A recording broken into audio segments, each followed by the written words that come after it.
श्री गणेशाय नमः। जय श्री कृष्ण। राधे राधे। नमस्कार दोस्तों आप सभी को आने वाली विजया एकादशी की हार्दिक शुभकामनाएं। दोस्तों आज इस वीडियो में मैं आपको बताऊंगी साल 2024 में विजया एकादशी कब है। साथ ही मैं आपको बताऊंगी इसके शुभ मुहूर्त के बारे में। आप जानेंगे इस व्रत के पूजन विधि के बारे में। इसके साथ साथ आप जानेंगे पारण का सही समय। आप जानेंगे इस व्रत में क्या करें और क्या ना करें, व्रत में क्या खाए और क्या ना खाए, और इसके साथ ही हम श्रवण करेंगे विजया एकादशी की पावन व्रत कथा। तो चलिए दोस्तों यह वीडियो शुरू करें। दोस्तों विजया एकादशी का व्रत हर साल फाल्गुन मास के कृष्ण पक्ष की एकादशी तिथि को रखा जाता है। विजया एकादशी फाल्गुन और मार्च का पहला एकादशी व्रत है। इस व्रत को रखने और भगवान विष्णु की पूजा करने से कार्यों में सफलता प्राप्त होती है। यदि आपका किसी विशेष कार्य में सफलता प्राप्त करनी है तो विजया एकादशी का व्रत अवश्य रखना चाहिए। दोस्तों इस साल विजया एकादशी का व्रत 2 दिन है। तो आइए इस वीडियो में हम जाने कि इस साल विजया एकादशी कब है, इसके पूजा का शुभ मुहूर्त और पारण का समय के बारे में जानते हैं। दोस्तों हिंदू कैलेंडर के अनुसार फाल्गुन माह के कृष्ण पक्ष की एकादशी तिथि की शुरुआत 6 मार्च दिन बुधवार को सुबह 6:30 से होगी। यह तिथि 7 मार्च दिन गुरुवार को प्रातः 4:13 तक मान्य रहेगी। उदया तिथि के आधार पर विजया एकादशी का व्रत 6 मार्च बुधवार को है और यह 7 मार्च गुरुवार को भी है। गृहस्थ लोगों को विजया एकादशी का व्रत 6 मार्च को रखना है, जबकि वैष्णव संप्रदाय और साधु सन्यासी विजया एकादशी व्रत 7 मार्च को रखेंगे। जो लोग 6 मार्च को विजया एकादशी का व्रत रखेंगे वह सूर्योदय के साथ ही भगवान विष्णु की पूजा कर सकते हैं, क्योंकि उस समय से लाभ उन्नति मुहूर्त रहेगा। सुबह में आप 6:41 AM से लेकर सुबह 9:37 AM के बीच कभी भी पूजा पाठ कर लें।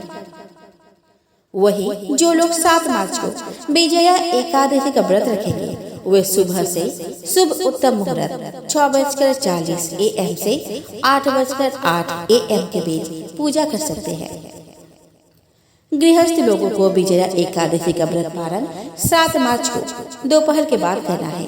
आप दोपहर में 1:43 से शाम 4 बजे के बीच कभी भी व्रत का पारण कर सकते हैं। उस दिन हरिवासर का समापन सुबह 9:30 AM पर होगा।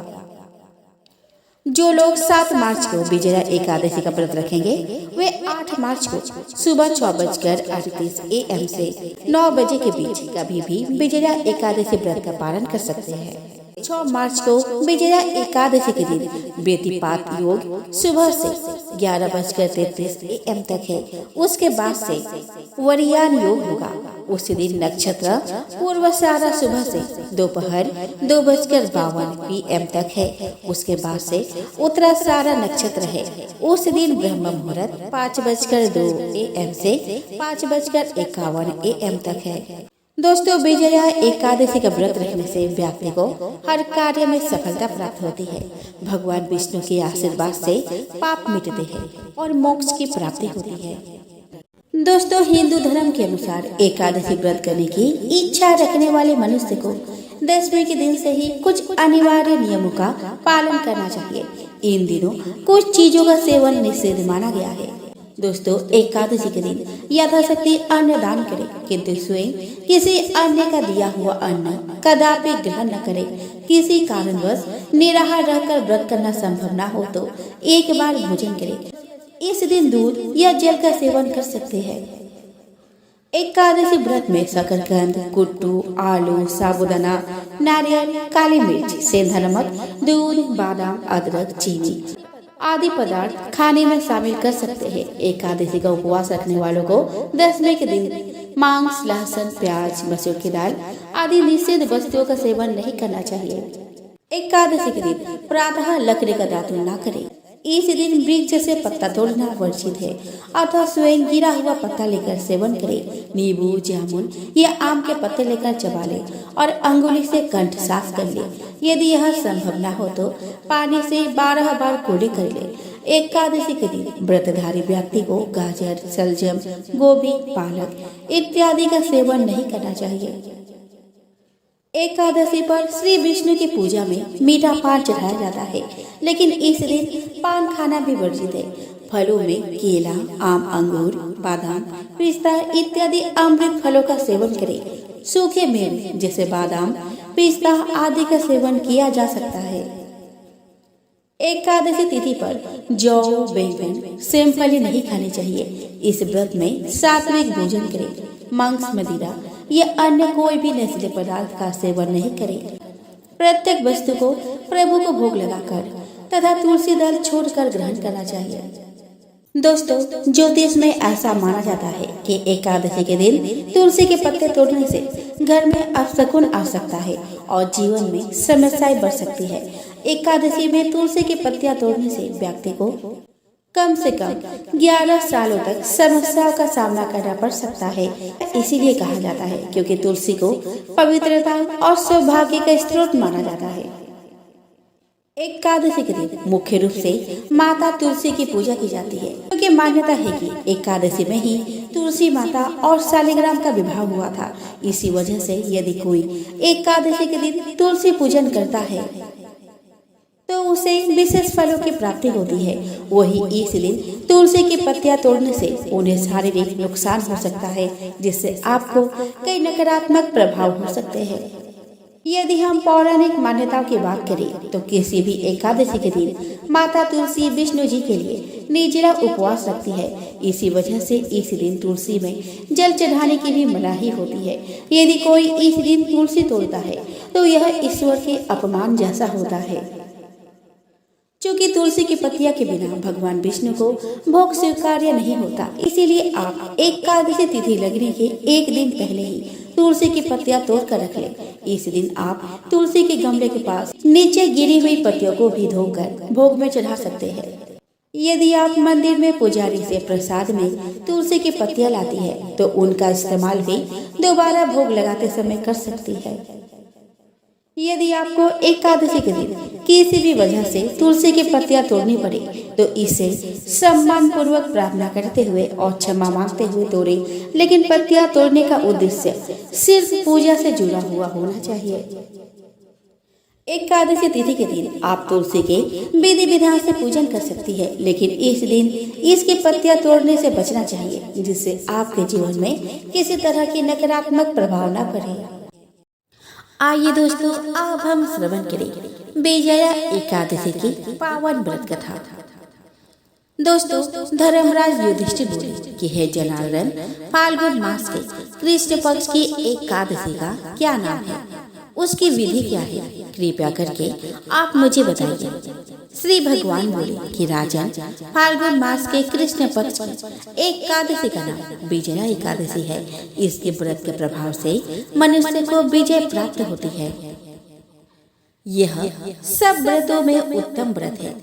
इस विजया एकादशी के महात्म्य के श्रवण व पठन से समस्त पाप का नाश हो जाता है। एक समय देवर्षि नारद जी ने जगत पिता ब्रह्मा जी से कहा कि महाराज, आप मुझसे फाल्गुन मास के कृष्ण पक्ष की एकादशी का विधान कहिए। ब्रह्मा जी कहने लगे कि हे नारद, विजया एकादशी का व्रत पुराने तथा नए पापों को नाश करने वाला है। इस विजया एकादशी की विधि मैंने आज तक किसी से भी नहीं कही है। यह समस्त मनुष्य को विजय प्रदान करती है। त्रेता युग में मर्यादा पुरुषोत्तम श्री रामचंद्र जी को जब 14 वर्ष का वनवास हो गया, तब वे श्री लक्ष्मण और सीता जी सहित पंचवटी में निवास करने लगे। वहां पर दुष्ट रावण ने जब सीता जी का हरण किया, तब इस समाचार से श्री रामचंद्र जी और लक्ष्मण अत्यंत व्याकुल हुए और सीता जी की खोज में चल दिए। घूमते घूमते जब वे मलिनासन्न जटायु के पास पहुँचे तो जटायु उन्हें सीता जी का वृत्तांत सुनाकर स्वर्ग लोक चला गया। कुछ आगे जाकर उनकी सुग्रीव से मित्रता हुई और बाली का वध किया। हनुमान जी ने लंका में जाकर सीता जी का पता लगाया और उनसे श्री रामचंद्र जी और सुग्रीव की मित्रता का वर्णन किया। वहां से लौटकर हनुमान जी ने भगवान राम के पास आकर सब समाचार कहे। श्री रामचंद्र जी ने वानर सेना सहित सुग्रीव की संपत्ति से लंका को प्रस्थान किया। जब श्री रामचंद्र जी समुद्र के किनारे पहुंचे तब उन्होंने मगरमच्छ आदि से युक्त उस अगाध समुद्र को देखकर लक्ष्मण जी से कहा कि इस समुद्र को हम किस प्रकार से पार करेंगे। श्री लक्ष्मण जी ने कहा कि हे पुराण पुरुषोत्तम, आप आदि पुरुष से सब कुछ जानते हैं। यहाँ से आधा योजन दूर पर कुमारी द्वीप में बकदालभ्य नाम की मुनि रहते हैं। आप उनके पास जाकर इसका उपाय पूछिए। लक्ष्मण जी के इस प्रकार के वचन सुनकर श्री रामचंद्र जी बकदालभ्य ऋषि के पास गए और उनको प्रणाम करके बैठ गए। मुनि ने भी उनको मनुष्य रूप धारण किए हुए पुराण पुरुषोत्तम समझकर उनसे पूछा कि हे राम, आपका आना कैसे हुआ। रामचंद्र जी कहने लगे कि हे ऋषि, मैं अपनी सेना सहित यहाँ आया हूँ और राक्षसों को जीतने के लिए लंका जा रहा हूँ। आप कृपा करके समुद्र पार करने का कोई उपाय बतलाइए। मैं इसी कारण आपके पास आया हूँ। बकदालभ्य ऋषि बोले कि हे राम, फाल्गुन मास के कृष्ण पक्ष की एकादशी का उत्तम व्रत करने से निश्चय ही आपकी विजय होगी। साथ ही आप समुद्र भी अवश्य पार कर लेंगे। इस व्रत की विधि यह है कि दसवीं के दिन स्वर्ण, चांदी, तांबा या मिट्टी का एक घड़ा बनाए। उस घड़े को जल से भरकर तथा 5 पल्लव रखकर वेदिका पर स्थापित करें। उस घड़े के नीचे सतंजा और ऊपर जौ रखे। उस पर श्री नारायण भगवान की स्वर्ण की मूर्ति स्थापित करें। एकादशी के दिन स्नान आदि से निवृत्त होकर धूप, दीप, नैवेद्य, नारियल आदि से भगवान की पूजा करें। तत्पश्चात घड़े के सामने बैठकर दिन व्यतीत करें और रात्रि को भी उसी प्रकार बैठे रहकर जागरण करें। द्वादशी के दिन नित्य नियम से निवृत्त होकर उस घड़े को ब्राह्मण को दान कर दे। हे राम, यदि तुम भी इस व्रत को सेनापतियों सहित करोगे तो तुम्हारी विजय अवश्य होगी। श्री रामचंद्र जी ने ऋषि के कथन अनुसार इस व्रत को किया और उसके प्रभाव से दैत्यों पर विजय पाई। अतः हे राजन, जो कोई मनुष्य विधि पूर्वक इस व्रत को करेगा, दोनों लोकों में उसकी अवश्य विजय होगी। श्री ब्रह्मा जी ने नारद जी से कहा था कि हे पुत्र, जो कोई इस व्रत के महात्म्य को पढ़ता या सुनता है, उसको वाजपेयी यज्ञ का फल प्राप्त होता है। इति विजया एकादशी की व्रत कथा यही समाप्त होती है। तो प्रेम से बोलो विष्णु भगवान की जय हो।